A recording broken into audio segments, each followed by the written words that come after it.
Bom dia, pessoal. Primeiro, agradecer a RT pelo convite. Acho que é bem bacana. Eu, por conta da minha trajetória dentro da imprensa, né, jamais pude participar efetivamente tanto da vida direta do clube, quanto de movimentos em relação à democracia do clube, uma bandeira que eu sempre defendi minha vida toda, desde lá atrás, mas por viver na imprensa e ter cargos importantes, precisar manter um tipo de isonomia, né? Então, estar aqui hoje é uma coisa muito bacana para mim. Eu vejo vários rostos aqui que eu tive a oportunidade de, nesses anos todos, conviver, dialogar, etc. E hoje estar aqui, eu agradeço bastante o convite. E também já estava quase 2 anos vivendo dentro do Bahia, a gente estava falando aqui em orgulho, né, da coisa. Acho que o ambiente, viver num ambiente de jornal, tem essa coisa de estar construindo alguma coisa, mas dentro do Bahia é uma coisa totalmente diferente, né? Eu gosto, nas minhas primeiras semanas de clube, eu estava dando carona para uma das funcionárias, e essa funcionária está no clube desde antes da Revolução, né? Desde antes da chegada da democracia. E o orgulho com o qual ela me contou sobre como isso aconteceu, ela passando por isso, dos salários atrasados, de poder estar sem salário atrasado, de poder saber o horário, tudo que ela vai chegar, o que ela vai trabalhar exatamente cada dia. E a maneira como ela falou, como ela sente parte daquilo. E ela, por ser tricolor, e quase não, todos nós lá dentro somos tricolores, né? Então, isso para mim trouxe uma coisa muito bacana. Nunca tinha vivido algo parecido, né, no meio de trabalho, e agora são quase 2 anos vivendo um ambiente muito bacana. Porque eu dei essa introdução, assim, né?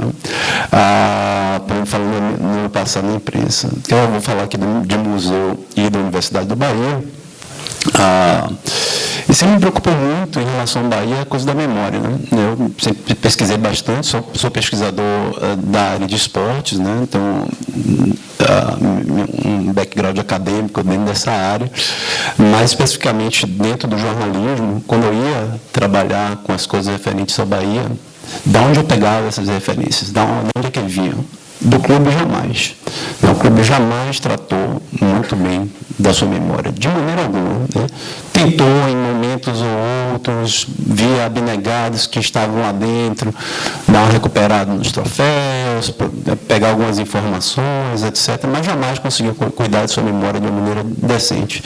O que o Bahia tem de memória até hoje, desde 1931 até cá, existe por conta de pessoas muito específicas, abnegados, historiadores, jornalistas, colecionadores, etc., que, de alguma maneira, da sua maneira, não de alguma maneira, cada um de sua maneira, ajudou a preservar a história do clube de uma maneira não exatamente eficiente do ponto de vista da memória do clube. Então, quando a Guilherme me convidou para participar do Projeto do Bahia, ainda em campanha, eu disse, a gente conversando muito sobre a coisa do museu, que fazia parte da plataforma de campanha dele, e da questão da memória do clube, né? De como o clube não tinha ideia de quantos jogos tinha feito na história, quantos jogadores passaram pelo clube, quantos gols marcamos, quando foram esses jogos, quais são os troféus que o clube tem. Nada disso. O clube não tem ideia, não tinha ideia disso, né? Então, desde que a gente assumiu essa função dentro do clube, a gente passou a trabalhar nisso. E o museu é apenas a cereja do bolo, né? Acho que o primeiro trabalho que a gente fez foi um cadastro. A gente foi à Biblioteca Pública, a gente foi ao Instituto Geográfico da Bahia, pesquisou jornal por jornal, desde 1931. Desde 1930, na verdade, que a gente tentou buscar a história desde antes. Dia por dia, todos os jogos da história do clube, em todos os veículos disponíveis naqueles dias. Foi um trabalho de quase 1 ano, e ao final desse trabalho, no início desse ano agora, a gente pegar a lista de todos os clubes, de todos os historiadores e livros que já foram publicados sobre Bahia com a lista de jogos, a gente acrescentou quase 240 jogos à história do Bahia, 12 Bavis. Então, você vê como é complicado a coisa. E o Bavis a gente pode cruzar com historiadores do Vitória, por exemplo. Esses Bavis não existiam na própria lista desses outros historiadores. São 240 jogos. Só para você ver o que significa, nós jogamos hoje o quê? 70 jogos por ano, 75 jogos por ano. Então, uma conta rápida aí, 3 anos e pouquinho de jogos que estavam esquecidos, que ficariam esquecidos se a gente não realizasse esse trabalho. Mas mais do que isso, né? Então, o primeiro momento foi isso, a gente vai criando agora um banco de dados sobre isso, para a gente descobrir de fato quem são nossos artilheiros, porque já posso adiantar a vocês, nossa lista de artilheiros, provavelmente a ordem está correta, mas o número preciso o número está realmente impreciso. O número de gols, o número de jogos de cada um, nós não sabemos quem é o jogador que mais vestiu a camisa do Bahia, por exemplo. Continuamos sem saber, né? Estamos criando o banco de dados. Provavelmente foi o Baiaco. Mas a gente precisa saber dessas coisas, né? Agora mesmo a gente está organizando o evento para os campeões do Hepta, e a gente levantou o banco de dados somente do Hepta, né? E aí, ver quem foi que jogou mais. A gente não sabia exatamente quem tinha sido o Baiá, tinha sido o Fito, né? Não foi. Não. Primeiro é Baiaco, segundo Fito, terceiro, acho que nem Douglas não é o terceiro, acho. É o artilheiro. De longe, mas não está nessa ordem, não. Não, do Hepta, do período do Hepta. Deixa eu pegar minha pesca aqui, da ordem que eu está, para não me perder. A gente não sabia onde estava essa memória, né? Então, hoje eu posso dizer para vocês, estamos num processo muito bom, bem avançado, de poder dizer para vocês que o Bahia hoje é também dono de sua memória. Não vou deixar de dizer que somos donos únicos disso, porque todo esse trabalho que vem sendo feito, a gente tem livros publicados, novos livros que estão saindo, livros que vão chegar aí com os 90 anos do clube daqui a 2 anos, com o centenário que por aí vem, uma série de eventos ainda e de produtos que vão sair fora, né, do nosso braço, né, que são muito bem-vindos. Então, não vou dizer que nós somos os donos da nossa memória, mas passamos agora a ser donos também da nossa memória, né? Nós sabemos exatamente o que aconteceu no clube. Tem muito ainda por se descobrir. Por exemplo, estou falando aqui em relação aos jogos, né? Esse banco de dados está sendo construído, mas nós precisamos recuperar os nossos troféus. Tem muitos troféus que estão desaparecidos, a gente não faz ideia de onde estejam. A gente tem muitas informações que estão lá dentro do clube, mas que a gente não faz ideia do que é que elas são, flâmulas, fotos, memorabilia, várias coisas que a gente não faz ideia do que estão lá no depósito, no local da nossa sala de troféus, mas a gente não sabe o que é aquilo exatamente. Então, é um trabalho de pesquisa, demora bastante, não é fácil. Estou contando com a colaboração de muita gente que entende da história do Bahia, pesquisadores, colecionadores, etc., mas não é fácil, não. É bem complexo. De qualquer maneira, nós temos aí o grande propulsor de tudo isso aí, que é a chegada do Museu do Clube, que também não é apenas um museu para tratar da nossa história, né? Eu digo assim, desde o início a ideia do projeto é que ele não seja um depositório de medalhas, memorabilia e troféus do clube, camisas, etc. Tem que ser algo além disso. Por quê? Nós jamais entendemos, e está aí, nós somos reconhecidos, né, e hoje cada vez mais com todas essas ações que estamos fazendo, como parte da cultura baiana, né, como parte da cultura nacional. A cultura do futebol é muito mais ampla do que a história de um clube. E quando a gente vai representar isso dentro de um local, especificamente dentro do museu,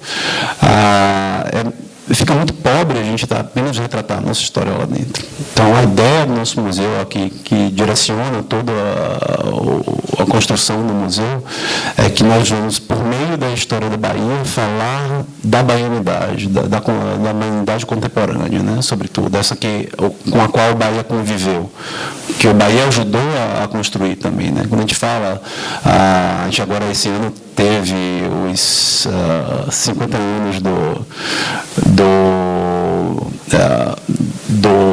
Barra 69, né?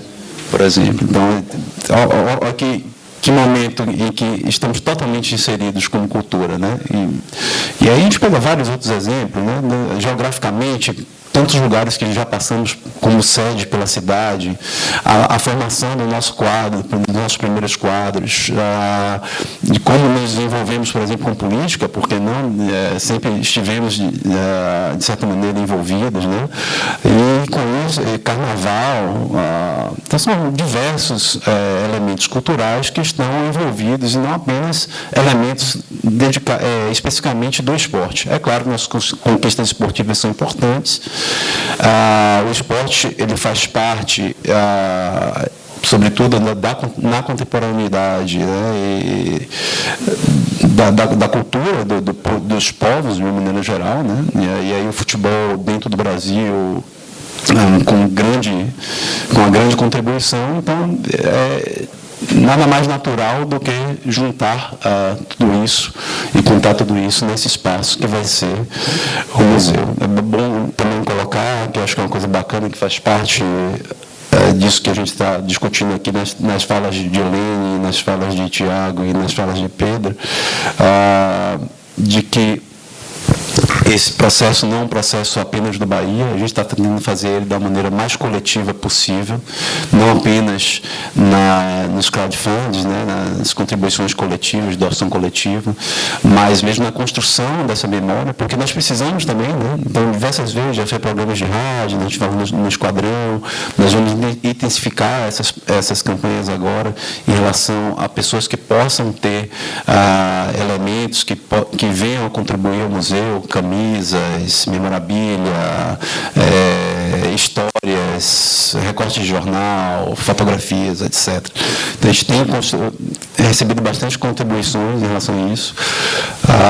Então, coletivamente, estamos ajudando a construir o museu. Ideias, na verdade, quantas ideias hoje da formação do museu não vieram de torcedores, de apaixonados pelo clube? Várias dessas ideias. E continuamos recebendo. Né? Gosto de dizer que o museu não nasceu ainda, mas ele já é uma criatura viva, né? E vem se modificando, vem se adaptando. A gente vai lançar um museu já com formato, mas qualquer museu hoje que se preze, ele precisa ser vivo. Né? Então, ele vai estar em constante modificação. A gente vai ter uma área para exposição temporárias, além da área fixa, mas mesmo a área fixa ela vai estar se renovando com o tempo. Isso é bem importante. Como?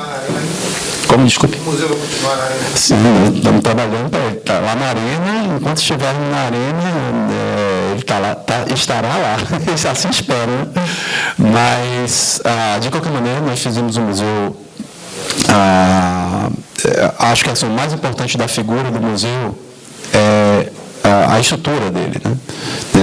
O que é que queremos passar de história de dentro do Bahia, como vamos fazer isso, que tipo de estrutura a gente vai utilizar para isso.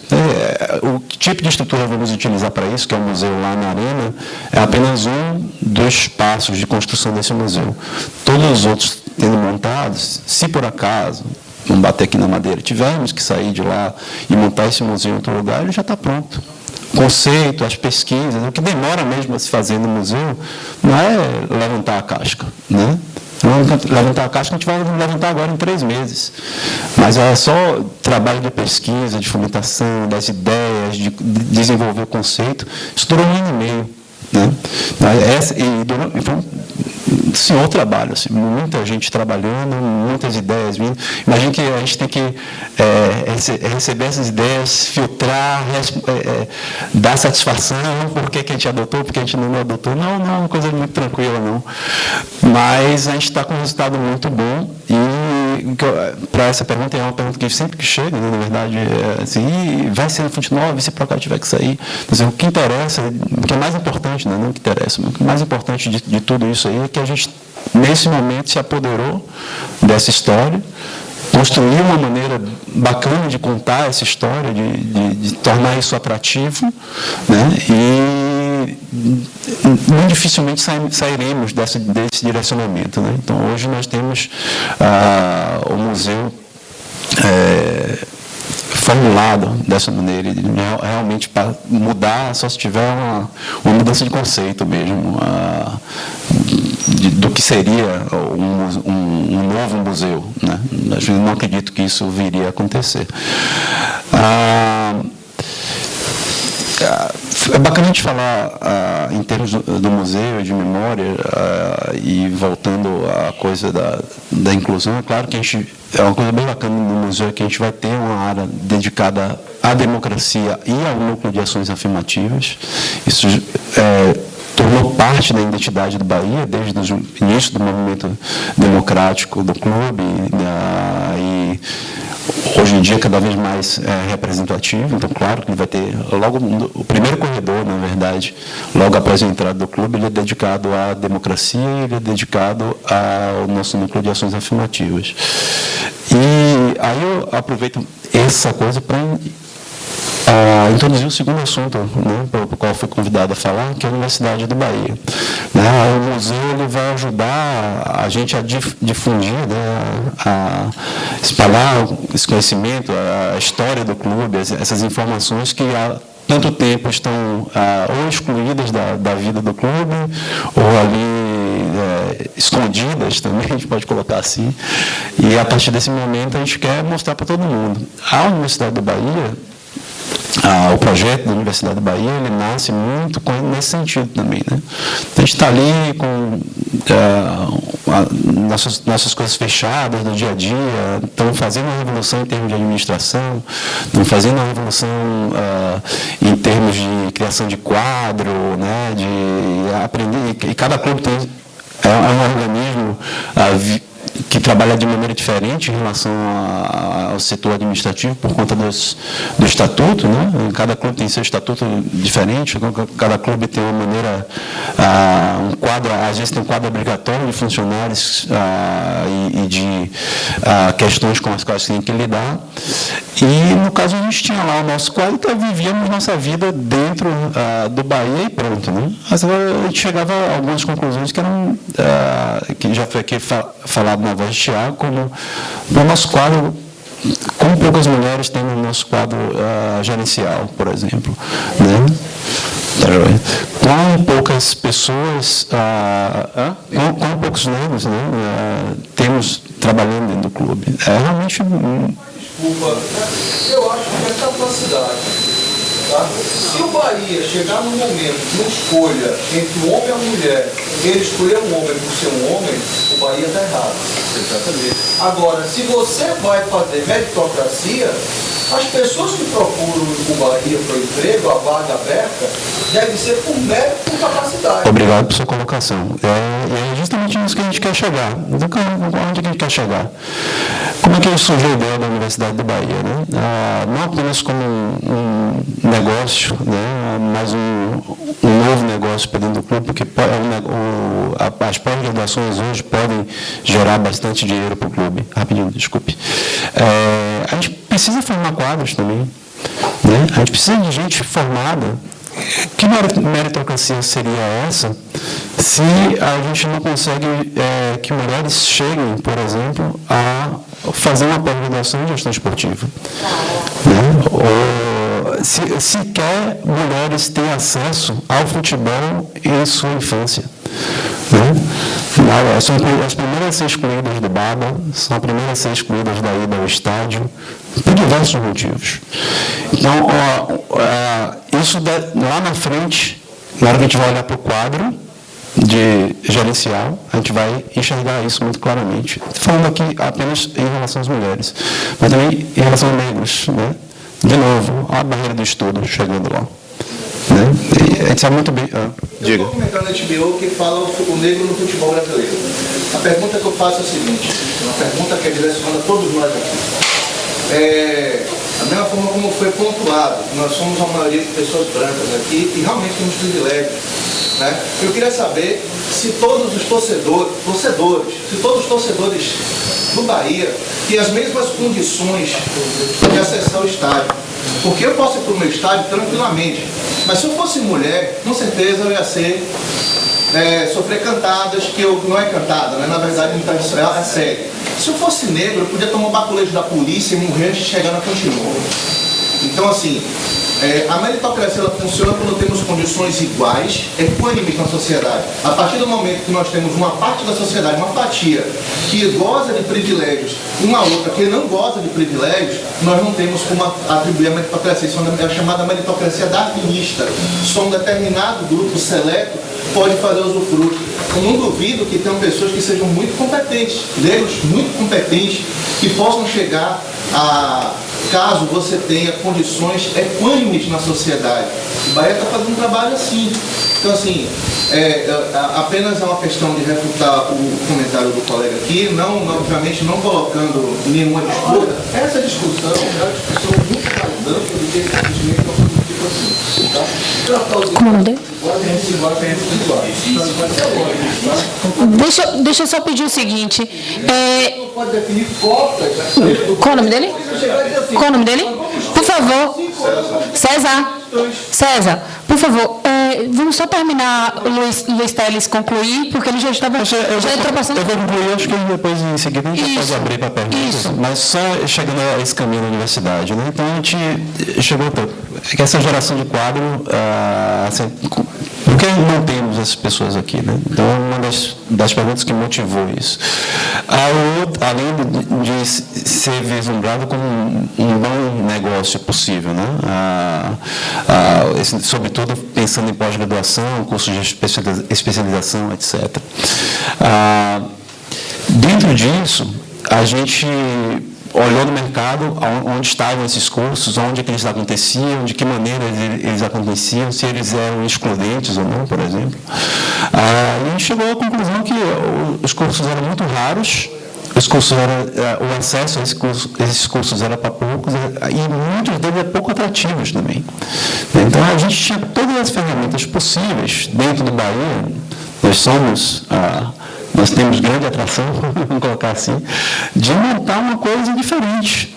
Não existe no Brasil nada similar, a não ser o curso da CBF, com um ticket muito mais caro que o nosso, né, com um valor muito mais caro que o nosso, ao que a gente vai fazer, de colocar para os nossos alunos, de colocar para as pessoas que estarão na Universidade de Bahia, profissionais do mercado, que estão ali no dia a dia, num formato totalmente voltado a uma gestão hoje que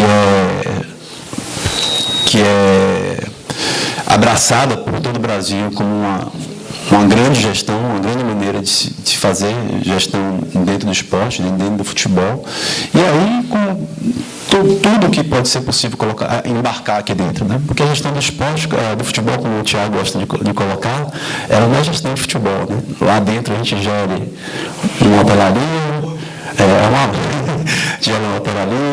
uma mini clínica, a gente tem empresa de engenharia, a gente gera 15 mil coisas ao mesmo tempo, né? E qualquer gestor, restaurante, a gente não é uma coisa tranquila. E é muito importante conseguir passar isso e conseguir mostrar toda a expertise que foi construída dentro do clube nesses últimos anos, né? E a Universidade do Bahia, a gente pretende utilizar isso não apenas na área de gestão no futebol, mas aí a gente vai ter novos braços, a gente vai ter direito esportivo. Eu vi Cristiano e Jordão por aí, não estou ouvindo mais agora, mas estavam aqui. A gente deve montar logo em breve um braço em direito esportivo, a gente vai ter também a área na fisiologia e saúde no esporte, a gente vai estar trabalhando diversas áreas dentro dessa nossa atividade fim, que é o futebol, né? Claro, tendo isso como direcionamento, mas são áreas bem diferentes, e aí dentro da universidade a gente poder ajudar a formar essas pessoas que possam vir a trabalhar dentro do clube ou dentro de outros clubes, né, e mudar não apenas a realidade de dentro do Bahia, mas a realidade de outros clubes também. Obrigada, Luiz.